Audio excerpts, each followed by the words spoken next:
Hey, what's happening, ladies and gentlemen? NoZoop for you here, and today we're going to take a walk down memory lane.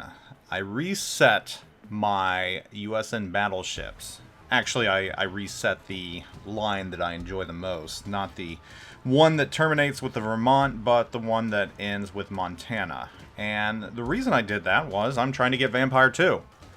And the reason I decided to go with this line, I don't know. I remember enjoying the USN battleship line, the original one back in the day. So I decided I wanted to play it to see if it still held up and was still enjoyable. So we're going to start today with a look, or a relook, back at the New York and the New Mexico. Upon playing these ships, I realized a lot of things that I had forgotten.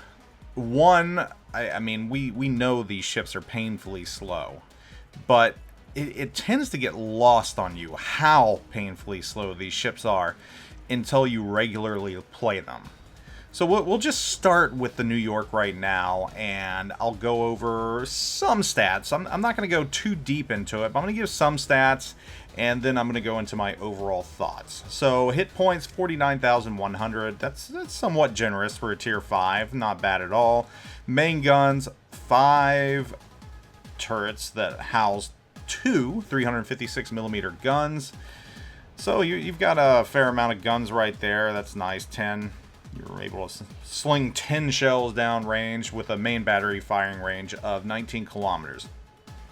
Now, when I regrinded this ship, and again, the goal was to get through these as absolutely fast as possible, I didn't play with a commander because I didn't have a commander available, and I didn't feel like respecking one and wasting the time and XP on a ship that I was only going to play for like 5 rounds or so, if even.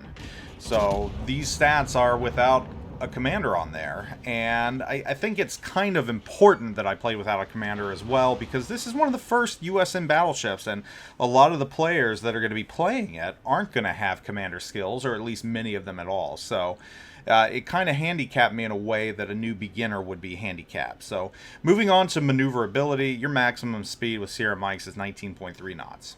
Turning circle radius is 600 meters and a rudder shift time of 11 seconds. 19.3 knots. That's it. And you feel every bit of the slowness of this ship at that 19.3 knots. I mean, it moves painfully slow. I forgot how slow 19.3 knots is, to be honest. You get spoiled with the higher tier USN battleships and how fast they move by comparison. But 19.3 knots is abysmally slow. One of the slowest speeds in the entire game, I'm willing to wager. So one thing to keep in mind right there. So my overall thoughts on the tier 5 New York, it wasn't as bad as I remembered it being. In the beginning, and just beating up on them with other ships when I go down and play a tier 5 every now and then, I would have imagined that the ship itself would suck.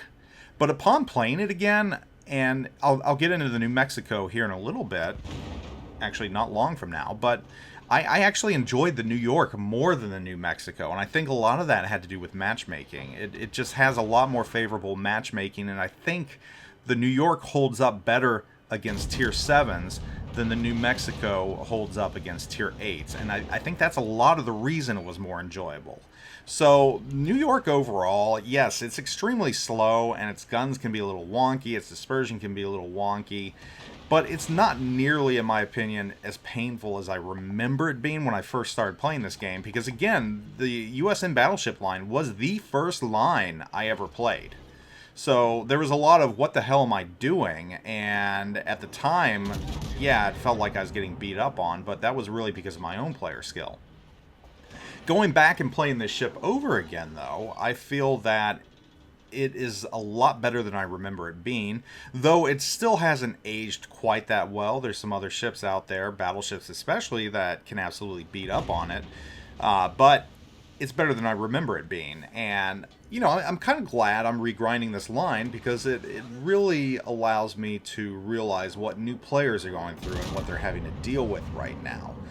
But despite the armor being a little spongy and not quite as good as I would like, overall, New York is somewhat of a decent mid-tier battleship. I know a lot of players out there probably thinks that it sucks, but it's probably because they played it back when I played it a long time ago and haven't had a chance to play it over again, along with ships like the New Mexico. So about that New Mexico, let's talk about the New Mexico here, because this is a ship that I actually remember being a lot of fun back in the day. I really enjoyed the New Mexico. In the beginning, it was one of my favorite ships, obviously, again, because there weren't many battleships out there, and you know, this was the first ship that you got to, and you're like, oh, this is a modern ship, I like this. It had that modern look, or at least more modern once you got to the final hull.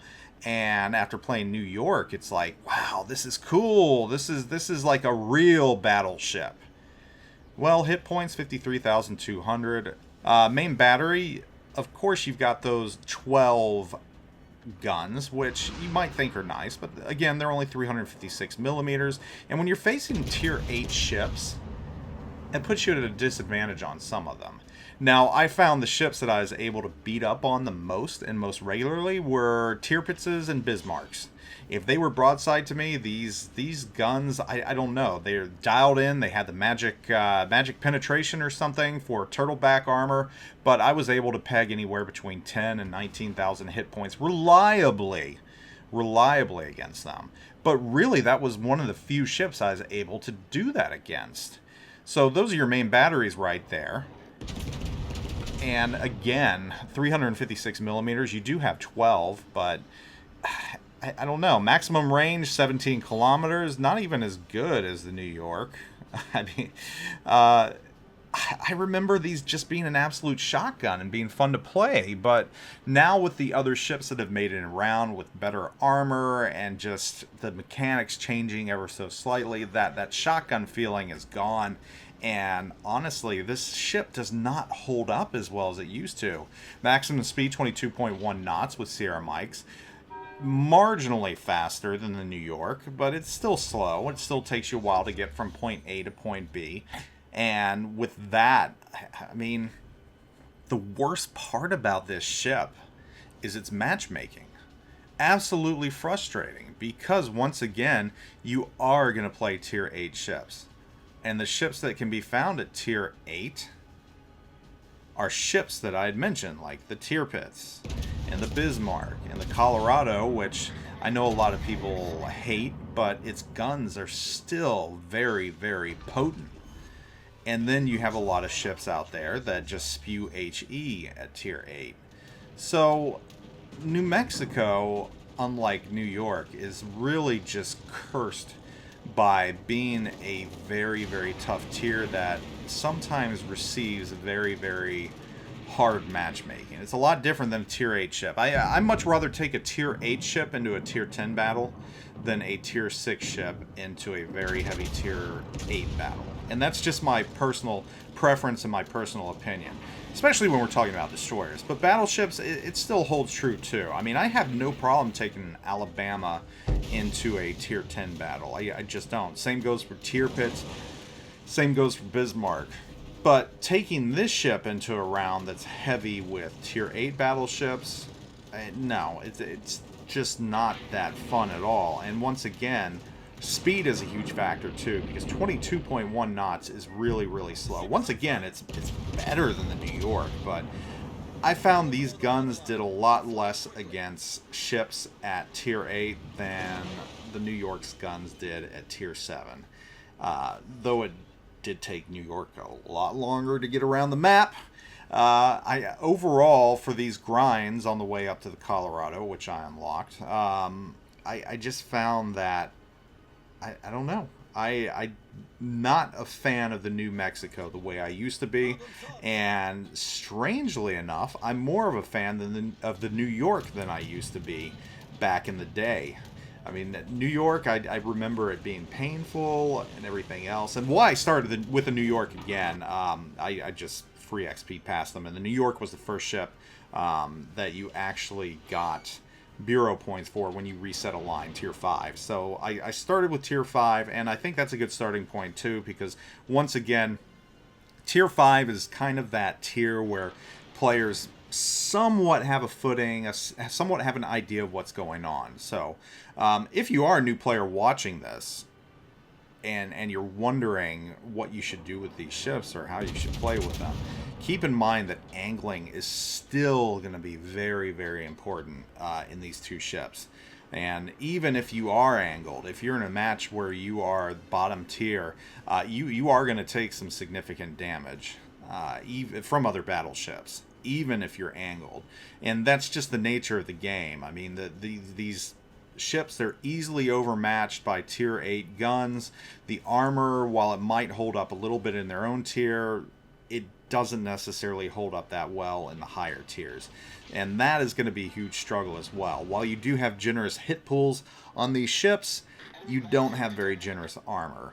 While your guns are okay, power creep has really, really put this line behind, or both lines. So just something to keep in mind as well. But I'm on to Colorado, so I think I'm going to continue doing this as I go along. I've enjoyed it, and it's always nice playing the older lines and getting a look and seeing if those ships still hold up. I would say New York does, marginally. New Mexico, not at all. And again, this is important if you're choosing a battleship line, if you've never played them, or you're looking into what to play next. So this kind of helps you with the struggles and everything else. So anyhow, thanks for watching. Another one of these will come out once I grind past the North Carolina as time permits. And again, this is all to get Bureau points so I can get Vampire 2, which is a really, really good ship. Anyhow, thanks for watching. Take care. Hope you all are doing wonderful. Zoop out.